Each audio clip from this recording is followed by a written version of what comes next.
क्या आपने कभी सोचा है कि कल की अवतार का घोड़ा देवदत्त केवल एक युद्ध का साधन है या यह धर्म की प्रीति का दिव्य प्रतीक है? कई संत, शास्त्र और भक्त मानते हैं कि देवदत्त स्वयं धर्म का जीवित प्रतीक है और जब भी कल की अवतार प्रकट होंगे, यह घोड़ा केवल शक्ति का नहीं बल्कि धर्म की रक्षा का संदेशवाहक होगा।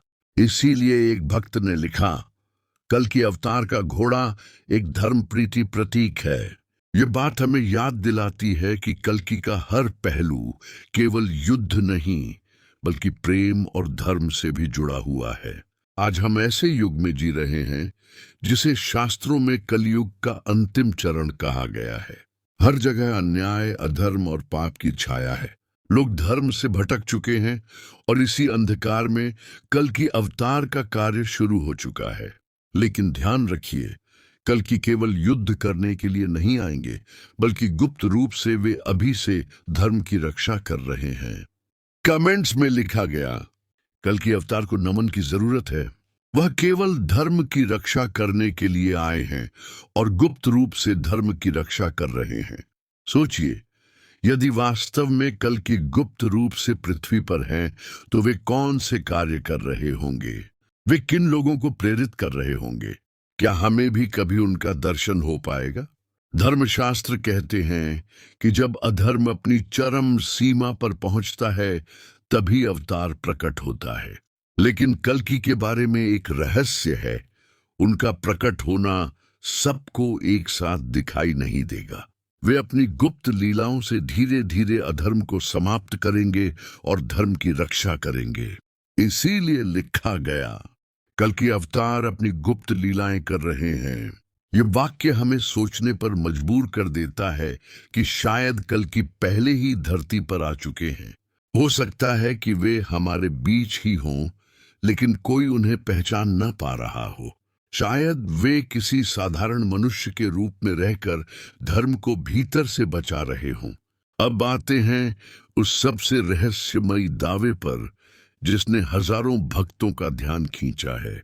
कल की अवतार 19 अक्टूबर 1973 को सागर जिला मध्य प्रदेश में हो चुका है। जी हाँ, बहुत से लोग मानते हैं कि कल्कि का जन्म हो चुका है। 19 अक्टूबर 1973, यह तारीख भक्तों के लिए किसी रहस्य से कम नहीं। मध्य प्रदेश के सागर जिले को कल्कि के जन्म स्थान के रूप में जोड़ा जाता है। क्या यह संयोग है या सचमुच कल्कि वहीं अवतरित हुए? अगर यह सत्य है तो इसका मतलब यह है कि आज कल्कि लगभग 50 वर्ष की आयु में होंगे। तो क्या वे अभी भी गुप्त जीवन जी रहे हैं? क्या उनका समय अभी नहीं आया है कि वे प्रकट होकर अधर्म का विनाश करें? या फिर वे पहले ही धर्म की रक्षा के लिए अदृश्य शक्ति के रूप में कार्यरत हैं?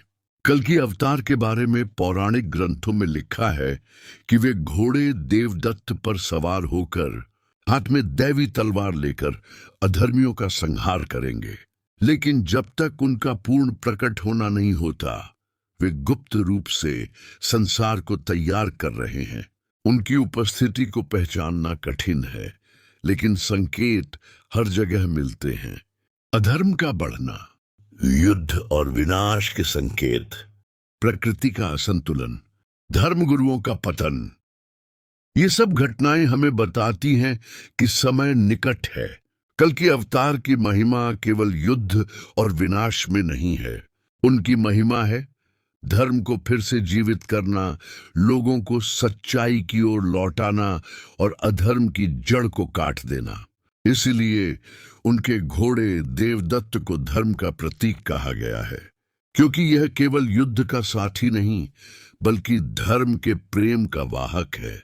अब प्रश्न यह है कि हम क्या करें? क्या हमें केवल कल्कि के आने का इंतजार करना चाहिए?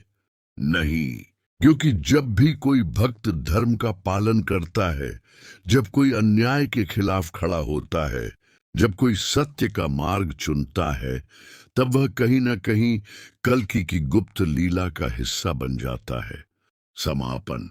प्रिय दर्शकों, आज आपने सुना कि कैसे भक्तों ने अपने अनुभव और विचार साझा किए। कोई देवदत्त को धर्म का प्रतीक मानता है, कोई कहता है कि कल के गुप्त रूप से धर्म की रक्षा कर रहे हैं। कोई यह विश्वास करता है कि कल की 1973 में ही जन्म ले चुके हैं। ये सब बातें हमें एक ही सत्य की ओर ले जाती हैं। कल के अवतार केवल आने वाला भविष्य नहीं है, बल्कि वे वर्तमान में ही कहीं ना कहीं अपनी लीला कर रहे हैं। तो सवाल है, क्या हम तैयार हैं उस समय के लिए जब कल के अवतार खुलकर प्रकट होंगे? क्या हम धर्म के साथ खड़े हैं या अधर्म के अंधेरे में खोए हुए हैं? क्योंकि जिस दिन कल की अपनी तलवार उठाएंगे, उस दिन संसार की दिशा बदल जाएगी और धर्म का उजाला पूरे जगत में फैल जाएगा। अगर आप भी मानते हैं कि कल के अवतार गुप्त रूप से धरती पर आ चुके हैं, तो इस वीडियो को शेयर कीजिए, चैनल को सब्सक्राइब कीजिए और कमेंट में लिखिए।